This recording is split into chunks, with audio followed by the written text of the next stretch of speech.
मेहरुन्निसा को मालूम हो गया वरीशा की बीमारी के बारे में कि उसका दिमागी तवाज़ुन ठीक नहीं है। और वहाज मुख्तियार ने भी वो करके दिखा दिया जो उसके डैड नहीं चाहते थे ये करके दिखाएं। वहाज तो अपने डैड के नाम के बगैर अपने पाँव पे खड़ा हो गया। ऊपर से वरीशा भी महक के खिलाफ हो गई है कि ये जायदाद मुझे चाहिए क्या आप लोगों को। फिर बीजान ने भी वहाज और शिफा से मिलने की जिद कर ली है। क्या होगा नेक्स्ट एपिसोड में? क्या वरीशा खुद ही अपनी सच्चाई मुंह से उगल देगी? क्योंकि उसमें से मेडिसिनों का असर बिल्कुल खत्म हो चुका है। जब भी तो वो अपनी वालदा महक से भी तो इस तरह से बात कर रही है। ये सब जानेंगे आज की इस वीडियो में। बीजान महक और वरीशा से कहती हैं जल्दी से वहाज और शिफा को बुलाया जा वरना तो मैं उनके बगैर मर ही जाऊंगी। तुम नहीं जानती कि वहाज की मेरी जिंदगी में क्या अहमियत है। वरीशा और महक तो बीजान का देखकर तमाशा देख रही होती हैं। फिर उनसे कहती हैं बीजान हमारा यकीन करे हमने वहाज को बुलाया था वो आपसे नहीं मिलना चाहते। इसलिए बीजान कहती हैं महक ऐसा हरगिज नहीं हो सकता।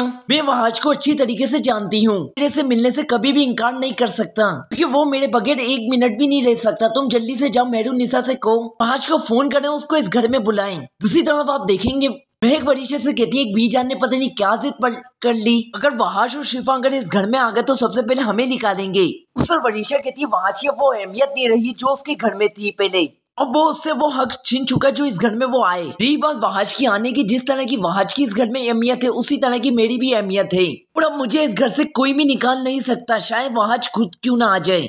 दूसरी तरफ वहाज आ जाता है अपने घर में मिलने अपनी अम्मी से। फिर जब वो अपनी माँ से गले मिलता है तो मेहरुन्निसा उनसे कहती है तुम्हें बीजान बहुत याद कर रही है। फिर वहाज बीजान से भी जाकर मिलता है। बीजान तो वहां से बहुत ही उखड़ के मिलती हैं। फिर वो वहां से कहती है बेटा तुमने ये क्या कहा कि तुम मुझसे नहीं मिलना चाहते। उस पर वहाज कहता है मैंने ऐसी कोई भी बात नहीं कही। मेहरुन्निसा वहां से कहती हैं अब तुम शिफा को लेकर यहाँ से नहीं जाऊंगा। उस पर वहाज कहता है कि मुख्तियार साहब इस बात के लिए बिल्कुल नहीं मानेंगे।